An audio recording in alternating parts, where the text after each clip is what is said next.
Hey YouTube, welcome guys to my channel. So we are back today with another 101 video, and this is going to be the second to the last of the 101 series. In today's video we're going to be talking about the different techniques that are involved with cutting your fabric, and after that I'm going to post the last video on Thursday, and that's because I didn't post anything last weekend, and I'm really sorry about that, and I apologize. Please do forgive me. And after that I would like us to start embarking on actual projects. We're going to start with something really basic, so please I would like you to leave down in the comment below what you would think that we should start with. I already have something in my mind that I think is going to work for both the men and the women that are following on this journey, but I would like your ideas so that we can all come together and come to a common agreement on what we should start on. And another thing is, if you haven't subscribed to this channel, I don't understand. Why are you sleeping? Please go ahead and tap that subscribe button, and please don't forget to like, share, and comment on this video. And let's get straight into work. Since we're just starting and you are not yet conversant with this, I'll need you to get the scrap material that you have. So any fabric that you have laying around will do, and other things that you're going to need for this project are going to be your measuring tape, okay, and then you're also going to need your ruler, anyone that you have would do, and then also your curves because you're going to need it for cutting your curves, and then your fabric markers, anyone you have, and then your scissors. So let's start cutting.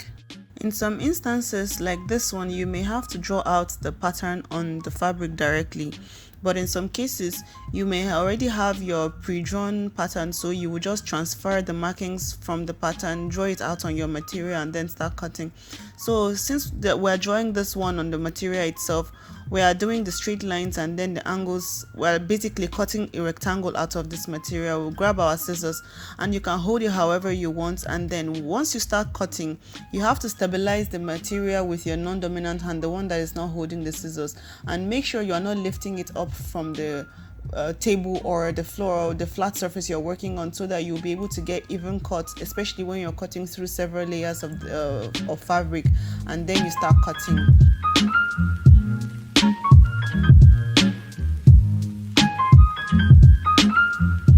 Once you get to the end here where you have your corner, you can choose, there are several ways you can choose to do that. You can either choose to cut that end with the tip of your scissors, or you can use the inner portion of the scissors and cut it like so. So here I'm using the tip of the scissors, as you can see. Cut till the end of the tip, and then you turn around, and when using the inner portion of the scissors, you have to be very careful so that you don't go beyond where you want to cut.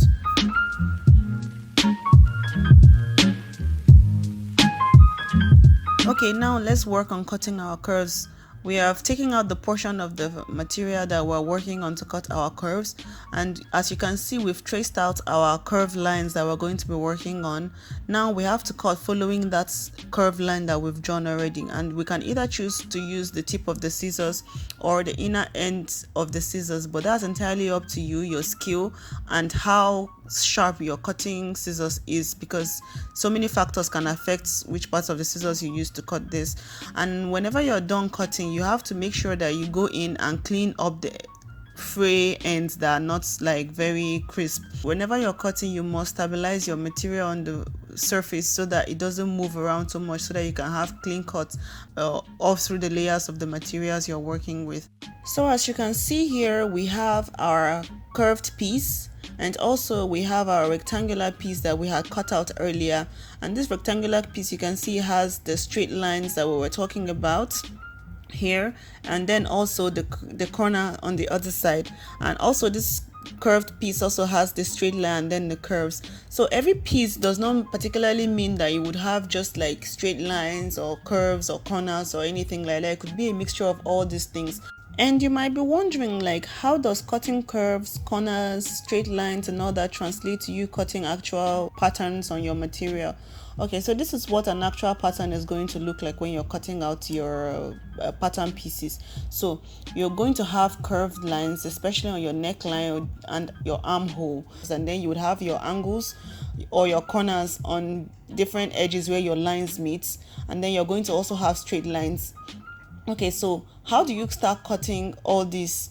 You can choose to start cutting from the neckline, or you start cutting from the bottom, but in this case we're going to start cutting from the neckline and then cut all the way around from the other end. So we're starting with the tip of our scissors, like we said before. Cut and trace your curves exactly as you've drawn them out when you get to the corner, do the same thing that we did previously. You can choose to cut with the tip of your scissors or the inner portion of your scissors. And then I'm flipping the other side of the material to the one side so that I can clearly see where I'm cutting.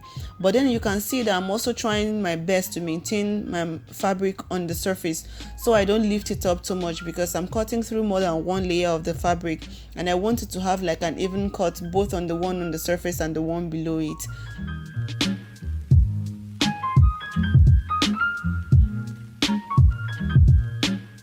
And now I'm going to go back to the bottom of the material and then start cutting out again.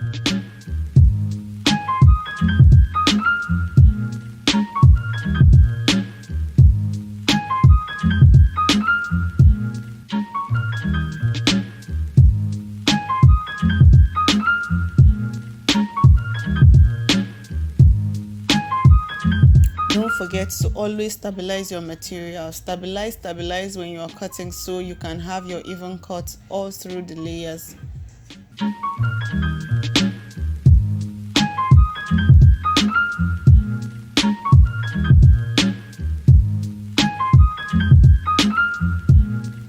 Maneuvering my curves one more time, following the lines. And there you have it.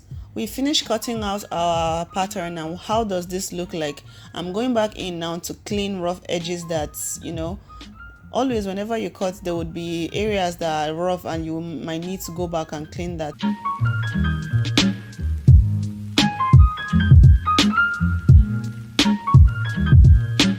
So you can see the different lines that we've cut out, our straight lines, our corners, our curves, and all the whole shebang that we spoke about.